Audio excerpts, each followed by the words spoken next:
আমি ওয়াশরুমে গেছি, ওয়াশরুম তো সবারই একটা, ভাড়াটা বাসা জানেনি তো কি অবস্থা। আমি ওয়াশরুমে গেছি, লকটা নষ্ট, আমি হাত দিয়ে এভাবে ধরে রাখছি, বিশ্বাস করেন এভাবে ধরে রাখছি আমি। সে এসে ঠাস করে দরজা ধাক্কা দিছে, তাহলে পুরোটা দরজা খুলে যাবে না? আমি তো একটা মেয়ে মানুষ, সে ছেলে মানুষ কিভাবে ওইখানে ঢুকলো? তাকে লজ্জা শরম না? সে কি একটা কাশুন দিতে বলো এভাবে করে কাশতে পারতো? আবা আমার খুব জোরে হাগা আইছিল, এমন জোরে হাগা আইছিল আমার উপর আর নিচে খালি ঘামতেছিল। এই ধান বিশ্বাস না করেন আমি ভূত ধরে রাখছি, এমন অবস্থা আমার মনে করছে হাগার চোদরে বাঁচতেছি না। আমি কি জানি সে ভিতরে রয়েছে, আর ভিতরে থাকবে সে খিল আটকা দিবি লয়।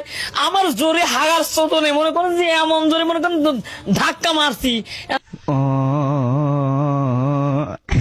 ধাক্কা খায় দেখি যে জিনিস দেখিনি কোনোদিন সে জিনিস দেখে ফেলাইছি। দেখে ফেলার পর আমি হ্যাং হয়ে গেছি, আমি হাঁকবই না দেখবো কোন বলে যাবো।